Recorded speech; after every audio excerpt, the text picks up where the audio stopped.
कालेश्वर नाम के एक गांव में मजा नाम का एक प्रसिद्ध बेकरी था। मनोहर वहां का मालिक और रसोईदार था। वो खुद हर रोज ढेर सारे केक सेंक के बेचता था। मनोहर को एक और आदत था कि वो जो भी केक सेंके सिर्फ अच्छा स्वाद ही नहीं बल्कि बहुत गुणवत्ता से करे। विभिन्न आकार और तरह तरह के स्वाद से केक बनाने के लिए मनोहर जाने जाता था। गांव में किसी का भी जन्मदिन हो सिर्फ मजा से ही केक लाते थे, ऐसी थी उनकी प्रसिद्धि। सिर्फ केक ही नहीं बल्कि वहाँ पे bread, juices, cold drinks, puffs जैसे चीज भी मिलती थी। इस वजह से मजा बेकरी हमेशा भीड़ से व्यस्त रहता था। मनोहर के 2 सहायक भी थे। उनके नाम चिंटू और बंटू है और वो दोनों भाई थे। मनोहर के गुणवत्ता के बारे में जान के भी ये दोनों बहुत आलसी होने के कारण अपना काम अक्सर लापरवाही से करते थे।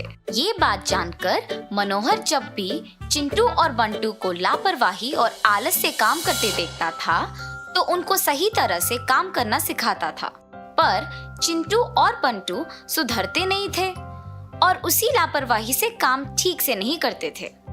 ऐसे ही एक दिन बंटू केक सेंकने के लिए सामग्री बिना जांचे मनोहर के पास रख दिया था, जो मनोहर केक की तैयारी के लिए उपयोग करने वाले थे। दूसरी तरफ चिंटू केक बनाने के लिए जरूरी बर्तन साफ करके मनोहर के पास रख दिया था। उसमें मनोहर आटा पीसने वाला था। तब बर्तन देख के कहता है, अरे चिंटू, तूने इस बर्तन को ठीक से साफ नहीं किया। केक का क्रीम वैसे के वैसा ही रह गया। दिन प्रतिदिन तुम्हारा आलस बढ़ते जा रहा है। तुम्हारा वेतन से इस महीने पैसे काटूंगा, तभी तुम सीधा रास्ता पकड़ोगे। मनोहर मैदा को पीसने के लिए अपनी मुट्ठी में लेता है और गुस्से से कहता है, अरे बंटू, तू भी नहीं सुधरेगा। कितनी बार कहा है मैंने कि केक के सामग्री को 1-2 बार ध्यान से जांच के मेरे पास लाया करो।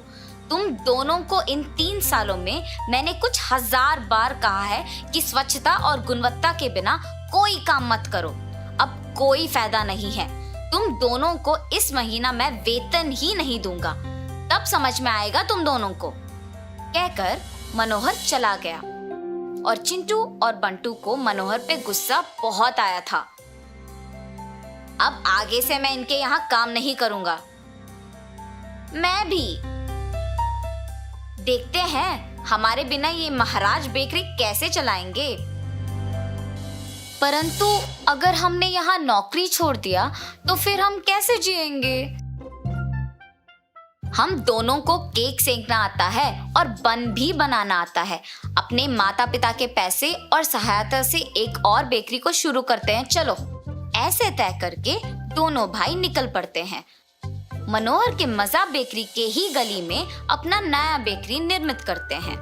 इन सब से अनजान मनोहर अगले दिन हर रोज की तरह अपना बेकरी खोलने चल पड़ता है। रास्ते में जब चिंटू बंटू को देखता है तो कहता है, अरे क्या हुआ, तुम दोनों काम पे नहीं आ रहे हो? कम से कम बोल के तो छुट्टी लेते। तब चिंटू बेकरी के बोर्ड को दिखाते, यहाँ पे जो लिखा है वो तो पढ़िए। क्या तुम दोनों ने यहाँ पे काम करना शुरू किया? चलो, गुस्से में ही सही, तुम दोनों ने एक फैसला तो लिया, अच्छे से काम करो। हम यहाँ पे सहायक नहीं मालिक हैं, ये हमारा बेकरी है। हा हा हा। अरे वाह, ये तो खुशखबरी है। आशा करता हूँ कि तुम दोनों बहुत आगे जाओ। अगर कभी सहायता की जरूरत पड़ी तो मुझे पूछने से झिझकना मत।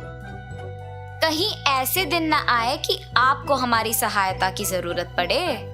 मनोहर कुछ ना कह के वहां से चला जाता है, इस खुशी में कि उनके पास काम करने वाले अब अपने बल पे कुछ कर रहे हैं और हर रोज की तरह अपने व्यस्त बेकरी को संभालने के काम में पड़ जाता है। दूसरी तरफ चिंटू बंटू का व्यापार आगे ही नहीं बढ़ता है, आमदनी नहीं आता है और निवेश के पैसे भी वापस ना पाकर दोनों को चिंता होती है। बेकरी शुरू करके महीना बीत जाता है, आमदनी के बारे में उनके माता पिता के सवाल के जवाब नहीं दे पाते हैं। आमदनी के बिना व्यापार कैसे चलेगा? अगर अगले 15 दिनों में आधा निवेश नहीं आया तो ये बेकरी किसी और को अच्छे दाम में बेच दूंगा। पिता की बातों से परेशान चिंटू बंटू व्यापार को सफल करने की सोच में पड़ गए। अरे बंटू, मजा बेकरी को जो छोटा रास्ता जाता है वो तुझे पता है ना? हाँ, क्यों? उस छोटे रास्ते से जाकर हम मालिक के सारे केकों को लेके हमारी बेकरी के केकों से बदल देते हैं। हाँ, उनके हाथ के सेंके केक अगर हम बेचते हैं तो उस अच्छे स्वाद के लिए हमारे पास ही सभी आएंगे। ठीक कहा तुमने। उस दिन मनोहर को बेकरी ताला लगाते देख चिंटू बंटू मजा के अंदर छोटे रास्ते से प्रवेश करते हैं।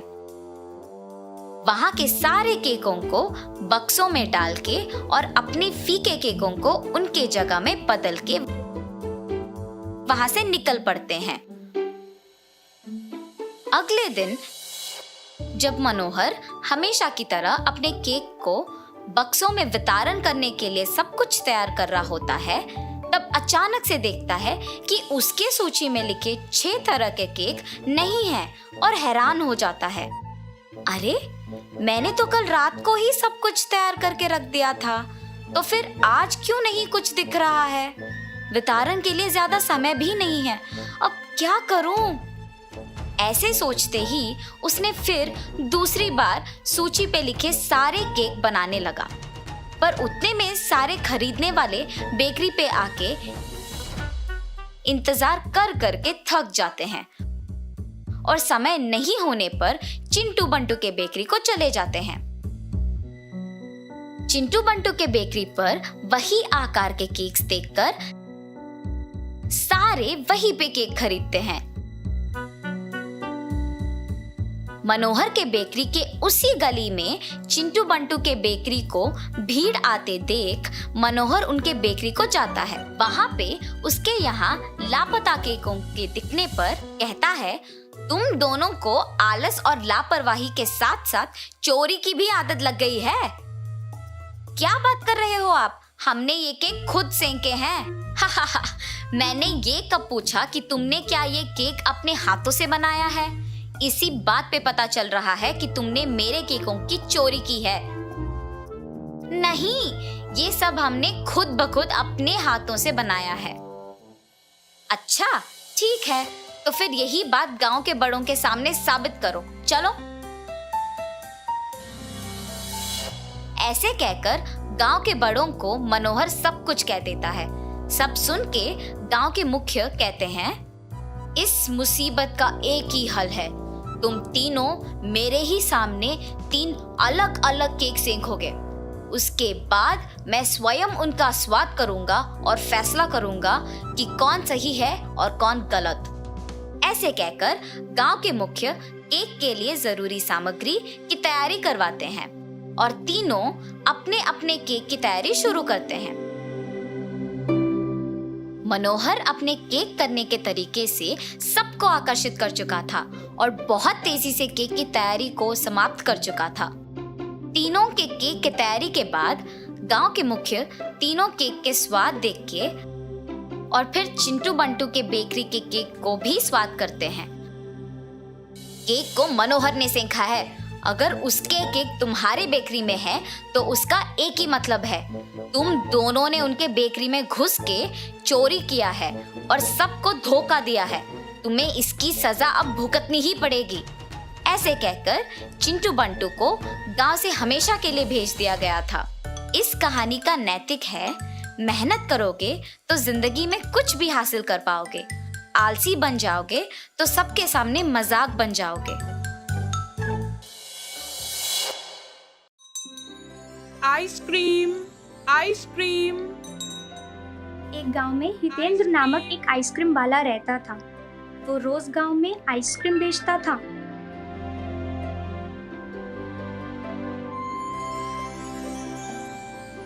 यही उसके पैसे कमाने का जरिया था। वो बहुत अच्छा आदमी था और सबको सहायता करता था। हर रोज वो अपनी आइसक्रीम की गाड़ी को लेकर घंटी बजाते हुए स्कूल के पास आइसक्रीम बेचने के लिए जाता था।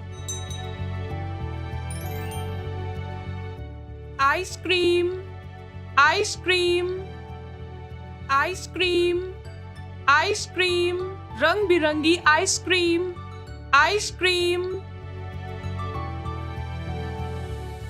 वो घंटी सुन के रवि आइसक्रीम वाले के पास दौड़ के आया। अंकल, वो लाल वाला आइसक्रीम कितने का है? 5 रुपए बेटा।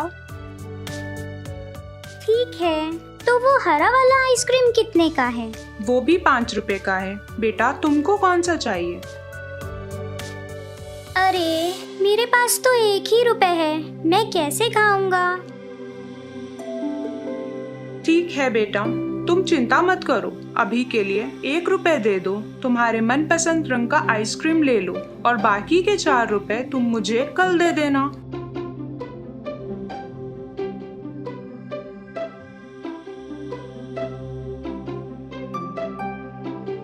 ऐसे ही हितेंद्र सभी को, किसी बच्चे के पास पैसे कम हो या ना हो, वो आइसक्रीम खिलाता था और सभी बच्चों को खुश रखता था। इसी कारण सब बच्चे उसे पसंद करते थे और जब भी उसकी गाड़ी की घंटी की आवाज सुनते थे, उसके पास दौड़े चले आते थे। रुको रुको बच्चों, सबको आइसक्रीम मिलेगा, लेकिन तुम सबको लाइन में आना पड़ेगा। जैसे ही कि तुम लोग पाठशाला में लाइन बनाते हो, वैसे ही।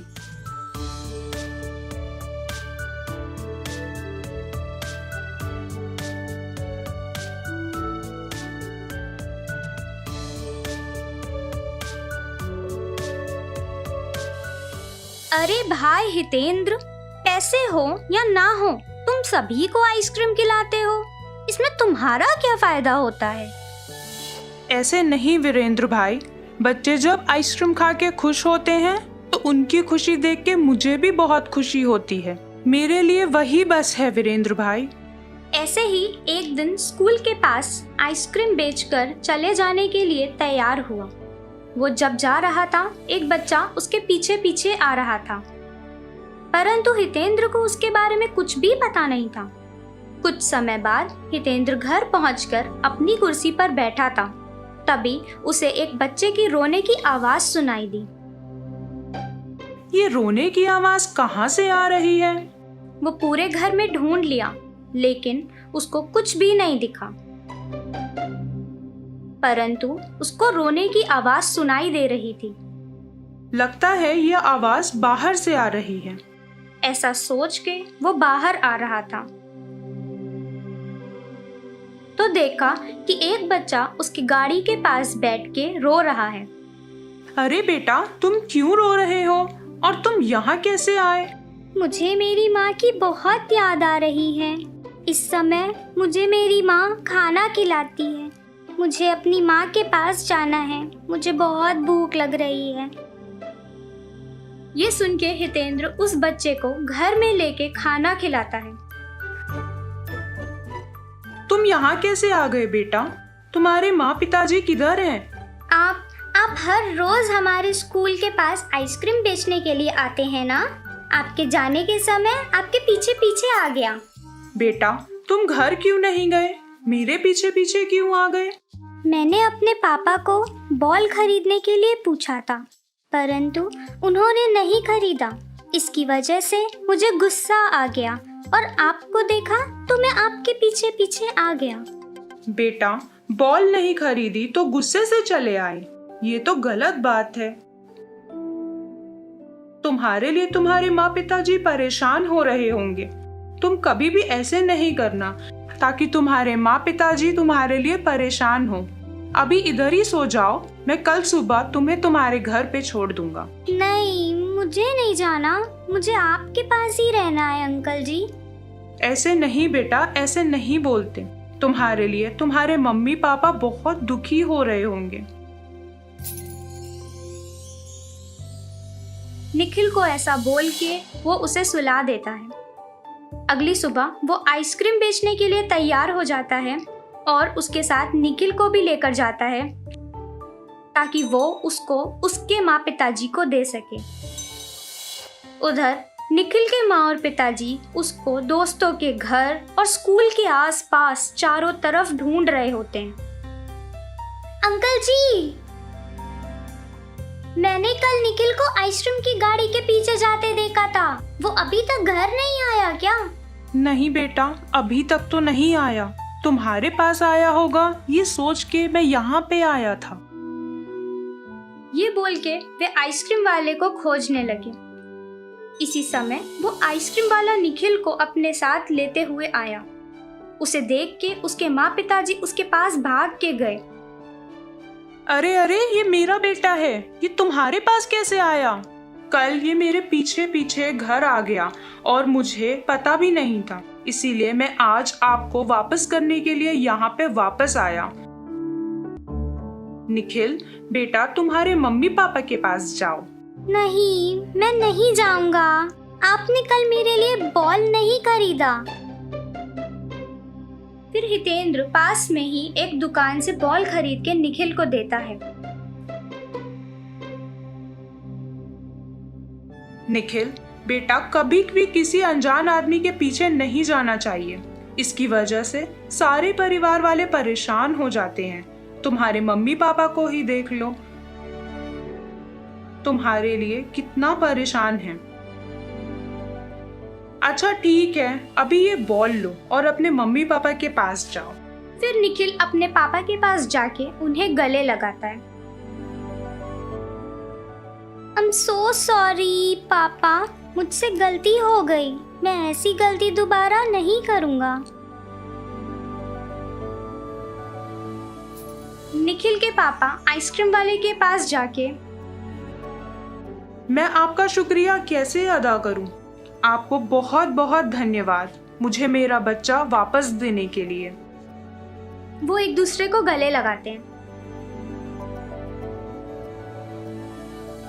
इस कहानी से हमें ये शिक्षा मिलती है कि किसी भी अनजान को भरोसा करके उसके साथ नहीं जाना चाहिए। भुट्टे वाला। एक गांव में 3 सबसे अच्छे दोस्त भूषण, रवि और संतोष रहते थे। इन तीनों दोस्तों ने मिलकर मकई की फसल की कटाई शुरू की। उनकी पत्नियां नाश्ते के डिब्बे के साथ रोज खेत आती थीं और अपने पतियों को खाना खिलाती थीं। तीनों किसान एक दूसरे के बहुत करीब थे, यहाँ तक कि उनकी पत्नियां भी एक दूसरे के बहुत करीब थीं।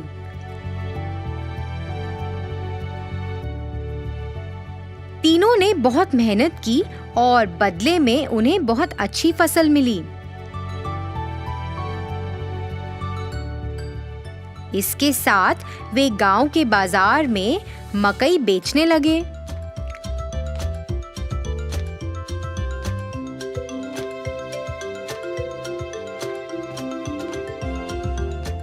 कुछ ही समय में स्वाद और मिठास के कारण सभी मकई भुट्टे बिक गए और दिन के अंत में उन्हें खूब कमाई हुई।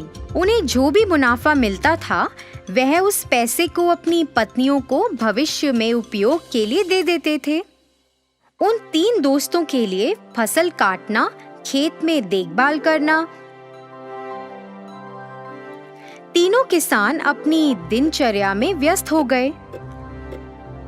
उनकी पत्नियां अपने दैनिक घरेलू कामों को पूरा करती थीं और एक साथ एक जगह बैठकर फिर गपशप करती थीं।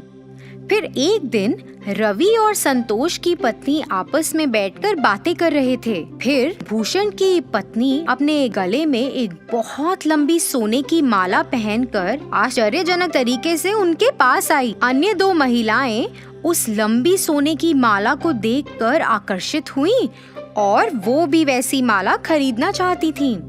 यह जानने के बाद कि भूषण की पत्नी ने अपने पति की बचत से सोने की लंबी चेन खरीदी है, उन्होंने भी अपने पतियों की बचत से सोना और साड़ी खरीदे और फिर उन्होंने ऐसा करना शुरू कर दिया।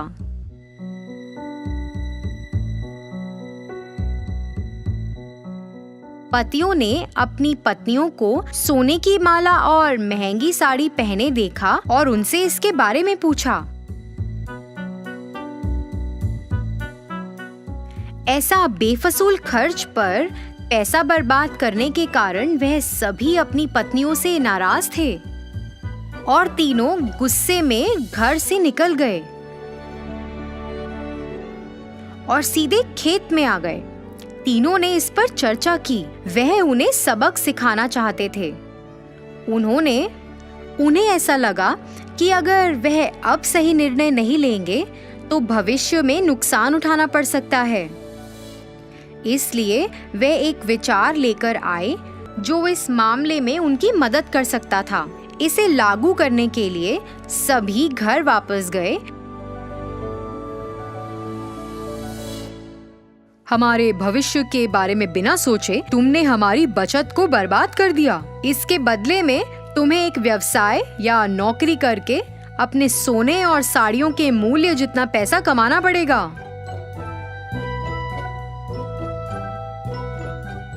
तुम तीनों आपस में फैसला करो कि इतनी बड़ी रकम कैसे कमाओगे और हमें अपना अंतिम फैसला सुनाओ।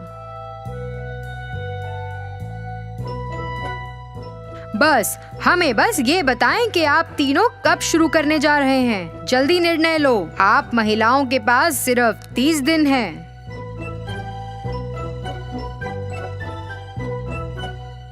तीनों अपनी पत्नियों को समझाकर घर से निकले। उसके बाद तीनों पत्नियां अपने सामान्य स्थान पर मिली। 30 दिनों में इतनी बड़ी कमाई कैसे संभव है? इतनी बड़ी रकम कमाने के लिए हमें ऐसा व्यवसाय शुरू करना होगा जो इस गांव में अभी तक नहीं है। यह क्या व्यवसाय हो सकता है? तीनों ने खूब चर्चा की।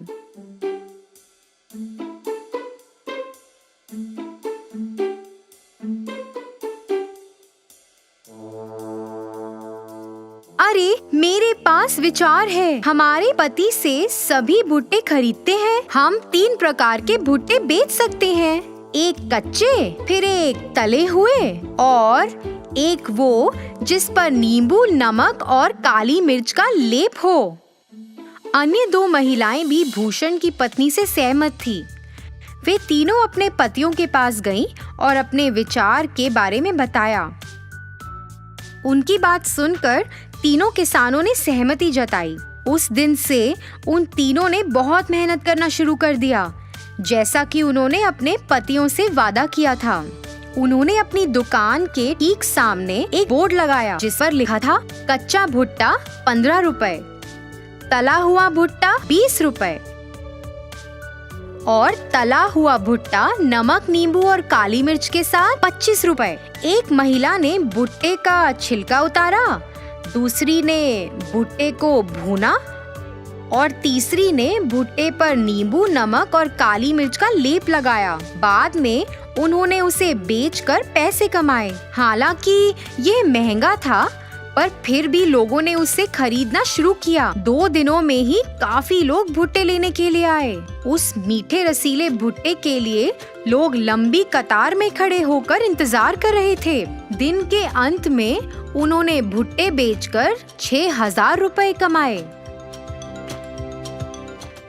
इसी तरह से यह 30 दिनों तक जारी रहा और उन्होंने लगभग 1,80,000 रुपए कमाए। 31वें दिन वे तीनों अपने व्यवसाय से कमाए हुए पैसे लेकर अपने पतियों के पास गईं। पैसे वापस देने के बाद उन्होंने अपने पतियों से वादा किया कि वह अपने व्यवसाय को जारी रखेंगी और कड़ी मेहनत करेंगी। इसी तरह तीनों महिलाओं को पैसों और मेहनत का मूल्य पता चला। उन्हें अपनी गलती का एहसास हुआ।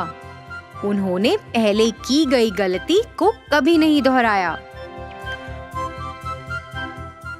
उन्होंने अपने पतियों के काम में हाथ भी बटाया। बहुत सारी कमाई के साथ वे नाम और प्रसिद्धि के साथ खुशी से रहते थे।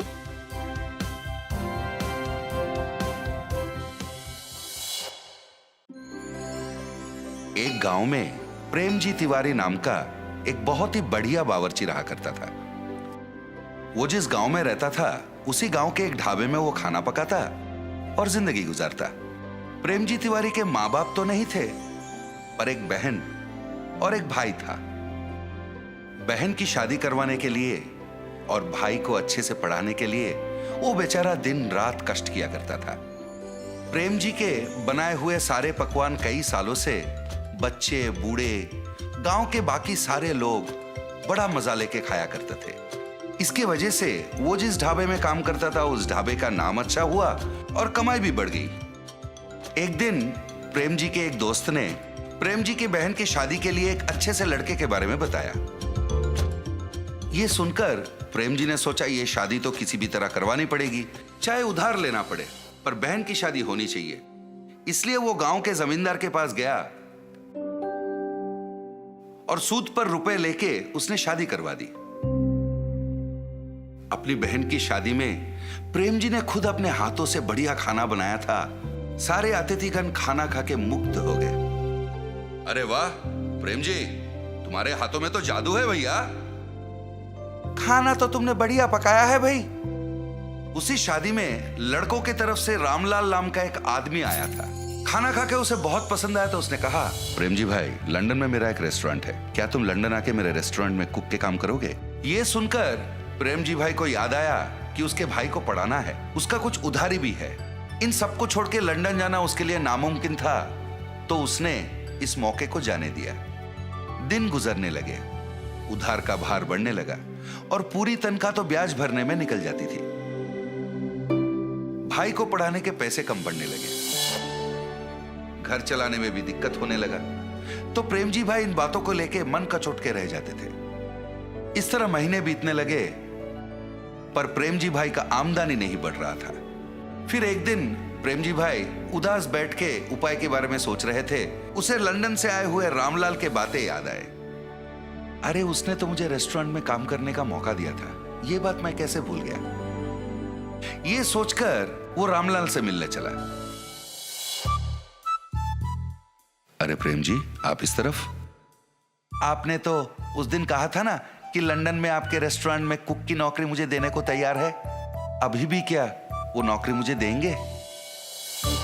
अरे वाह, बढ़िया है, आखिर आपने मेरी बात मान ही ली। जरूर मौका मिलेगा। मैं एक हफ्ते में वहां जा रहा हूं। मेरा बेटा आपके लंदन आने तक के सारे इंतजाम खुद देखेगा, ठीक है? फिर जब रामलाल वापस लंदन चले गए थे, रामलाल के बेटे ने प्रेम जी का लंदन जाने तक का पूरा इंतजाम 1 महीने के अंदर कर दिया। प्रेम जी ने उससे कहा, बहुत बहुत धन्यवाद बेटा, आप बिल्कुल चिंता मत कीजिए, यहाँ हम सब हैं ना। आप आराम से लंदन जाइए, वहाँ अच्छे से पैसे कमाइए और अपनी पूरी उधारी चुका लीजिए। अपने भाई को अच्छे से पढ़ाइए। अगले 10 दिन में लंदन जाने की आपकी फ्लाइट है। इस तरह उसने प्रेम जी को समझाया और उसे लंदन भेज दिया। प्रेम जी लंदन में स्थित रामलाल के इंडियन रेस्टोरेंट में अपना रसोइये का काम शुरू कर दिया। उसके खाना पकाने के तरीके, सब्जियों को काटने के तरीके, खाने को प्लेटिंग के वक्त गार्निश करने के तरीके, और सबसे बढ़िया बात यह थी, जब उसका खाना पकता था पूरा रेस्टोरेंट खुशबूदार हो जाता। वो मन लगा के लजीज खाने बनाता रहा और कस्टमर खुश होते रहे। खाने से खुश होकर लोग उसे काफी पैसे टिप में देते थे। इससे प्रेम जी खुश होकर और बढ़िया पकवान बनाने लगा। इधर महीने का तनख्वाह मिलता था और टिप की ऊपरी पैसे होने के कारण उसका आमदनी बढ़ गया, और जितने भी पैसे वो कमाता था पूरे पैसे वो इंडिया भेज देता। फिर रामलाल के बेटे से बात करता और उनसे कहता कि उन पैसों से उसकी उधारी चुका दे और उसके भाई को बढ़िया सा कॉलेज वगैरह में भर्ती करके पढ़ाए। इस तरह 6 महीने बीत गए। इन 6 महीनों में उसने कई बार पूछा कि मेरे भाई से फोन पर बात करवा दे, पर कोई ना कोई कारण बोलकर रामलाल के बेटे उसे टाल देता, तो प्रेम जी को संदेह होने लगा। और फिर जब रामलाल अपने बेटे के साथ बात करते थे, वो चुपके से उनकी बातें सुनने लगा। एक दिन रामलाल से मिलने प्रेम जी जा ही रहे थे, उसने देखा रामलाल बहुत गुस्से में किसी से फोन पर बात कर रहा है, तो वो छिप के सुनने लगा। 6 लाख रुपए है भाई, ऐसे थोड़ी ना आ जाते हैं। प्रेम जी का हाथ का खाना बढ़िया है, इसलिए उसे मैं जो तनख्वाह देता हूं और उसके टिप के पैसे मिलाकर हर महीने उन पैसों को मैंने बचा के रखने को कहा था, ना कि इसके बारे में प्रेम जी के भाई को बताने के बारे में। कोई ना कोई उपाय निकाल और मुझे वापस फोन कर। उनकी इन बातों को सुनकर वो तुरंत अपने घर गया, अपना पूरा सामान उसने समेट लिया और उसी वक्त वहां से निकल पड़ा। मैंने इन पे अंधविश्वास किया था और काम करने विदेश तक आ पहुंचा। 1 रुपए मेरा पैसा मैंने नहीं बचा, पूरा पैसा इनको सौंप दिया। पता नहीं उधर मेरे भाई और बहन किस हालत में हैं। पता नहीं मेरा सूद कितना बढ़ गया है। मुझे विश्वास नहीं हो रहा है कि अपने कुकर्मों के लिए इन लोगों ने मुझे वहां से यहां तक ले आया। वो बेचारा रास्ते के एक किनारे बैठकर दुखी हो रहा था। हे भगवान, अब तुम्हारा ही भरोसा है, तुम ही कोई रास्ता निकाल दो भगवान। वो बेचारा कुछ देर वहीं पर भगवान का स्मरण करते बैठा। अचानक से नील रंग के धुआं के बीच में से श्री कृष्ण पधारे। उन्होंने एक बालक का रूप धारण किया। फिर वहीं पर उन्होंने एक फूड स्टॉल को अपने माया से बनवाया और आके प्रेम जी के पास बैठ गए। अंकल, क्या ये फूड स्टॉल आपका है? मुझे बहुत भूख लग रहा है, कुछ पका के खिलाओगे? मैं पैसे भी दूंगा। वो आके प्रेम जी से बातें करने लगे, पर प्रेम जी को तो पता था वो फूड स्टॉल प्रेम जी का तो था ही नहीं। पर कहीं उस बालक को देखकर प्रेम जी को बिछड़ा हुआ अपना भाई याद आया। पता नहीं उसके मन में क्या हुआ। वो उठा और उस फूड स्टॉल की तरफ बढ़ गया। फिर वहां रखे हुए सारे चीजों को देख के सोचने लगा, इसके खाने के लिए क्या पकाऊं? प्रेम जी ने फिर अपनी नजर इधर उधर दौड़ाई तो उसने देखा खाने के कई चीज रखे हुए थे। अरे पता नहीं ये फूड स्टॉल है किसका? इतने सारे खाने की चीजों को यहाँ छोड़ के कहाँ चले गए? वो सोच में पड़ गया। इस तरह अचंभित होकर वो सोच रहा था, वहां खाना खाने दूसरे कस्टमर भी आना शुरू हो गए। प्रेम जी ने उस बालक के लिए बड़े प्यार से खाना पकाया। फिर वो बालक को ढूंढने लगा और वो बालक उसे दिखा नहीं। और इधर वहां बैठे जो बाकी कस्टमर थे वो सारे फूड फूड फूड कहकर प्रेम जी को पुकारने लगे, तो प्रेम जी उनके लिए खाना बनाने में मगन हो गए। इस तरह बिना कुछ सोचे समझे ही प्रेम जी के जीवन में एक नया मोड़ आ गया था। इसके अलावा वो फूड स्टॉल मेरा है कहने वाला कोई आगे ही नहीं आया। तो प्रेम जी ने सोचा शायद ये भगवान की मर्जी है और उन्होंने ही उसे यहाँ भेजा है। वो अपना काम में व्यस्त हो गया। रामलाल को प्रेम जी के फूड स्टॉल के बारे में पता चला तो उसे रोकने वो खुद आ पहुंचे, पर उसे पता नहीं था ये स्वयं भगवान की देन है। वो उसे कहाँ रोक पाता। इतना ही नहीं, उसका खुद का धंधा ठप होने वाला था और उसका दिवालिया निकलने वाला था। फिर प्रेम जी ने अपने कमाए हुए पैसों को जमा किया और एक विदेशी के सहायता से उसने अपने भाई को लंदन बुला लिया। वो अपने भाई को लंदन में पढ़ाने लगा, अपनी उधारी भी चुका दी और फिर अपनी जिंदगी को वो आराम से खाना पकाते हुए जीने लगा। प्रेम जी अगर रामलाल और उसके बेटे की बातें नहीं सुनता, पार्क में उस बालक की बात मानकर अगर वो फूड स्टॉल में नहीं जाता, तो शायद आज वो अपने भाई बहन के साथ इतनी खुशी खुशी जिंदगी नहीं बिता सकता।